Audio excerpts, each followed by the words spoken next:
Baik, Assalamualaikum warahmatullahi wabarakatuh. Perkenalkan, nama saya Ruhomeni Alvin Alkarom. Saya adalah calon guru penggerak angkatan 10 dari SD Negeri Kramat Kala 09. Hari ini saya akan melakukan wawancara kepada Ibu Kepala Sekolah saya, Kepala Sekolah SD Negeri Kramat Kala 09, dalam rangka untuk memenuhi tugas demonstrasi kontekstual modul 3.1. Jadi di sini saya akan melakukan analisis penerapan proses pengambilan keputusan berdasarkan pengetahuan yang telah dipelajari tentang berbagai paradigma, prinsip pengambilan dan pengujian keputusan di sekolah asal. Langsung saja ya Bu, mohon maaf mengganggu waktunya. Di sini sebelumnya Assalamualaikum warahmatullahi wabarakatuh, Bu Mia. Bagaimana kabarnya Bu Mia? Alhamdulillah baik-baik saja. Alhamdulillah ya. Jadi di sini mohon maaf saya mengambil waktunya karena berkaitan dengan tugas calon guru penggerak yaitu di modul 3.1. Jadi di sini nanti saya akan melakukan wawancara dengan Ibu selaku kepala sekolah di SD Negeri Kramat Kala 09. Di sini nanti ada sekitar 9 pertanyaan ya Bu yang sudah disiapkan. Kemudian nanti hasil analisis dari jawaban Ibu nanti akan saya jadikan sebuah refleksi atas praktik pengambilan keputusan dilema etika yang telah dijalankan di sekolah asal. Dan juga nanti kemungkinan saya akan melakukan wawancara dengan kepala sekolah yang lain di lingkungan sekitar sekolah ini. Baik, tentu saja Bu izin.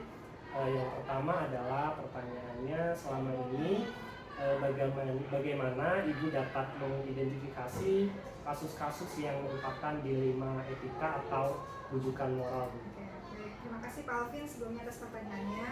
Jadi pada saat ini saya baru 7 bulan jadi kepala sekolah, maka cara saya mengidentifikasi apakah permasalahan-permasalahan yang timbul di sekolah ini merupakan permasalahan yang etika moral, kemudian juga rujukan dan lain sebagainya.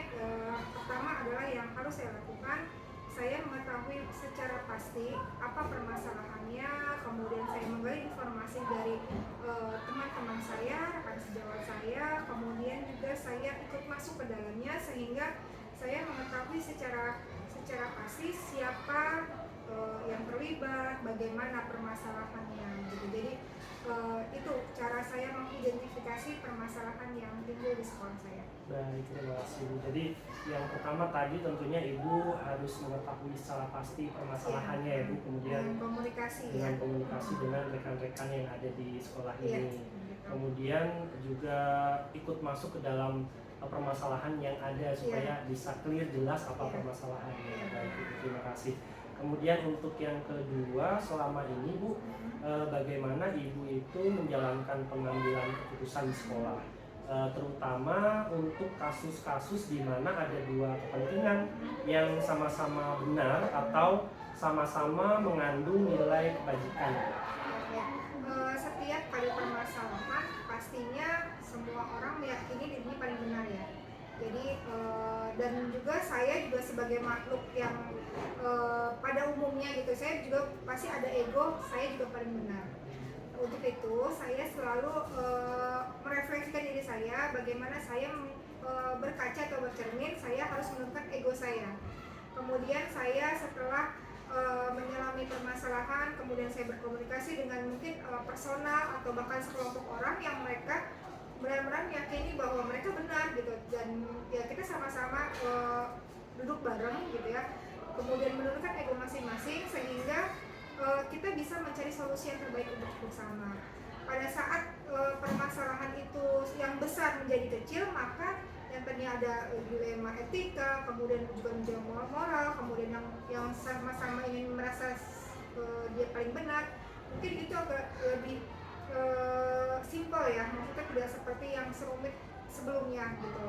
Dari sana maka diharapkan segala sesuatu permasalahan ada solusinya, dengan duduk bareng, komunikasi, dan jangan lupa kolaborasi dengan rekan sejawat, terutama yang guru-guru senior atau bahkan wakil kepala sekolah. Luar biasa sekali ya dalam cara menyelesaikan masalah dari ibunya. Selanjutnya Ibu, setelah tadi terkait dengan pengambilan keputusan, kemudian setelah itu langkah-langkah atau prosedur seperti apa yang biasa Ibu lakukan selama ini? Oke, jadi pada saat saya sudah menyelami permasalahan yang timbul, maka kan tadi saya bilang ada kolaborasi ya. Jadi saya tidak mungkin memberikan sebuah kebijakan itu dengan jalan sendiri. Saya punya tim hebat di KP9. Intinya adalah pertama saya harus mengetahui permasalahannya, kemudian saya harus tahu aturan atau regulasi yang ada sehingga itu menjadi fondasi saya pada saat saya bersikap atau mengambil kebijakan.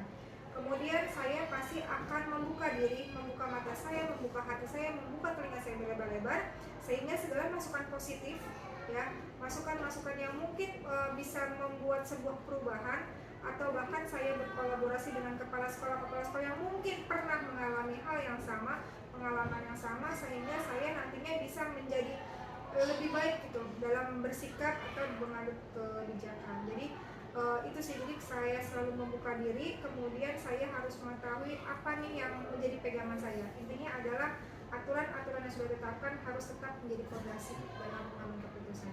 Biasa Bu ya, jadi tadi tentunya harus mengetahui terlebih dahulu aturan yang ada, kemudian kita juga bisa berkolaborasi dengan yang ada di sekolah ya, atau bahkan di luar dengan kepala sekolah yang mungkin mengalami kasus yang hampir sama. Baik, terima kasih Bu.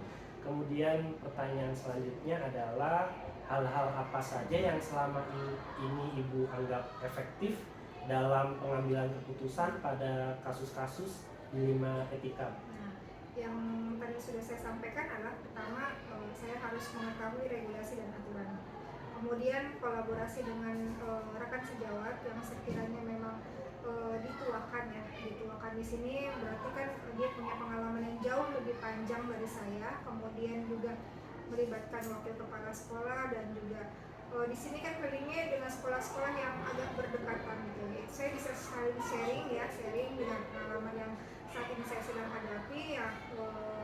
Sepertinya sih sebelum-sebelumnya memang mereka juga pernah mengalami hal yang sama sehingga menjadi lebih mudah gambaran saya untuk menyelesaikan masalah. Dan jangan lupa saya punya pengawas gitu, pengawas sekolah, kemudian suku dinas pendidikan Jakarta Selatan itu benar-benar yang menjadi kuat gitu, menjadi kuat pegangan saya untuk dalam menghadapi segala sesuatu permasalahan, baik itu permasalahan oleh guru, permasalahan oleh orang tua siswa, bahkan dengan siswa sendiri begitu Pak. Berarti memang kompleks ya Bu kalau untuk permasalahan di lingkup sekolah gitu, jadi memang pengalaman memang sesuatu yang sangat berharga, makanya harus berkonsultasi dengan guru senior, kemudian dengan pengawas dan juga dengan suku dinas. Baik Ibu, terima kasih jawabannya. Selanjutnya pertanyaannya adalah hal-hal apa saja yang selama ini merupakan tantangan dalam pengambilan keputusan pada kasus-kasus dilema etika? Tantangannya itu adalah rasa tidak enak, tidak nyaman. Dan saya tipe orang yang kepikiran, yang nggak bisa tidur, nggak bisa makan kalau setiap kali ada masalah. Jadi untuk setiap kali yang namanya dilema etika dan membujukan moral itu kan pasti kan banyak suara-suara atau bisikan-bisikan yang ya udahlah gitu, mungkin agak kendor sedikit dari aturan. Tapi lagi-lagi saya kembali pada saya juga tidak bersikap kaku-kaku sekali gitu ya, tapi tetap pada jalurnya dalam mengambil keputusan sehingga rasa tidak enak, tidak nyaman itu bisa diminimalisir. Dan saya meyakini bagaimana saya merubah mindset rekan-rekan saya sehingga apa yang sudah saya perbuat saat ini yang sesuai dengan aturan. Dan intinya adalah saya menjadi role model bagaimana kedisiplinan, kemudian bagaimana saya bersikap itu menjadi contoh yang benar-benar real untuk mereka. Setidaknya saya tidak hanya ngomong saja ya, tapi role modelnya memang terlihat, oh memang inilah aturan yang jelas begitu. Terima kasih Bu, jadi ternyata memang dilema juga ya Bu kalau rasa tidak enak itu rasa pasti tidak enak, apalagi mungkin dengan kita sebagai yang baru, kemudian dengan senior kita itu kan agak dilema juga kalau ketika kita mengambil keputusan pada kasus-kasus dilema etika ya.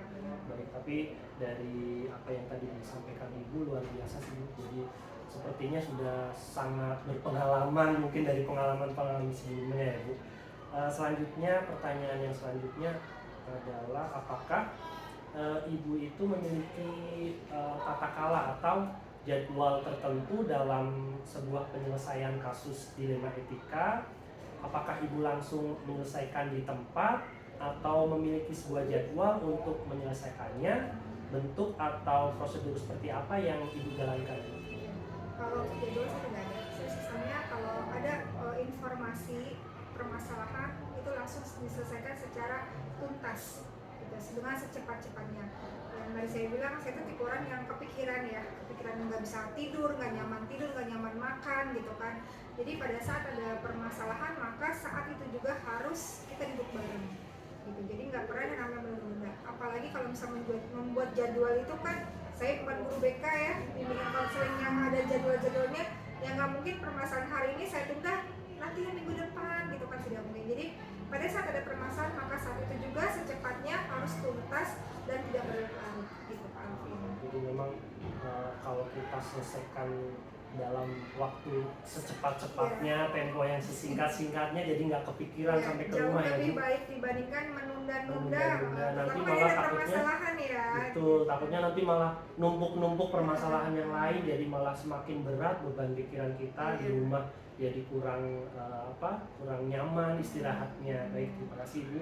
Selanjutnya adalah adakah seseorang atau faktor-faktor apa yang selama ini mempermudah atau membantu ibu dalam pengambilan keputusan, terutama dalam kasus-kasus dilema etika? Kalau yang mempermudah itu pertama tim ya, tim saya itu solid sekali di sini di KP 9.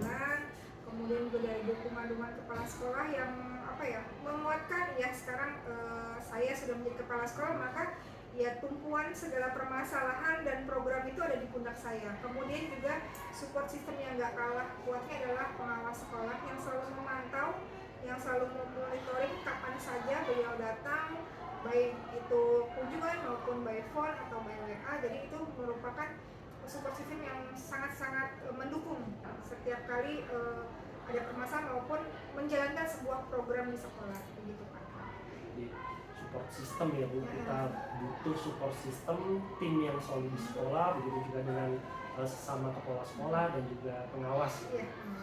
Dan yang terakhir nih Bu, dari semua hal yang telah Ibu sampaikan tadi, pembelajaran apa yang dapat Ibu petik dari pengalaman Ibu mengambil keputusan dilema etika? Pengalamannya yang pertama yaitu harus sabar, harus selalu tetap bersyukur, menurunkan ego, membuka diri kita, dalam arti kita tidak boleh tertutup ya pada saat ada masukan-masukan yang mungkin ya secara yang positif ya, maka kita terima gitu. Jadi kita harus membuka diri. Kemudian juga pada saat kita sudah menjalani kemarin 7 bulan yang kemarin gitu ya, dengan permasalahan yang ada, kita tetap mawas diri gitu ya, kedepannya jauh lebih menantang gitu ya, tapi juga kita harus terus berpositif thinking, tidak boleh negatif thinking, dan juga memperkuat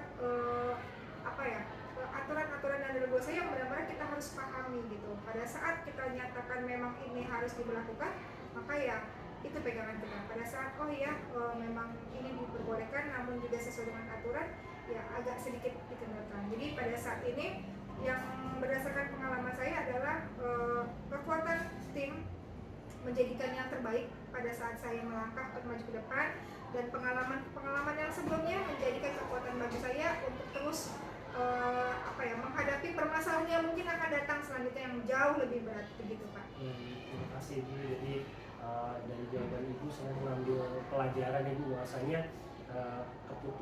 mengambil keputusan terkait dengan dilema etika memang harus menurunkan ego, kemudian menerima masukan dari orang lain, dan juga kita perlu support system gitu. Baik, terima kasih. Mungkin dari saya mohon maaf apabila ketika bertanya kurang sopan, saya mohon maaf dan saya ucapkan terima kasih atas waktunya Bu Mia. Semoga sehat selalu dan semakin sukses di SD Kramat Jaya 9. Terima kasih Pak Alvin, semoga makin sukses untuk pendidikan guru penggeraknya dan lulus. Amin. Terima kasih Bu Mia. Baik, demikianlah wawancara saya dengan Ibu Mia di Anggra ini selaku Kepala Sekolah SD Kramat Jaya 09. Terima kasih, mohon maaf apabila ada kesalahan. Wassalamualaikum warahmatullahi wabarakatuh. Waalaikumsalam warahmatullahi wabarakatuh.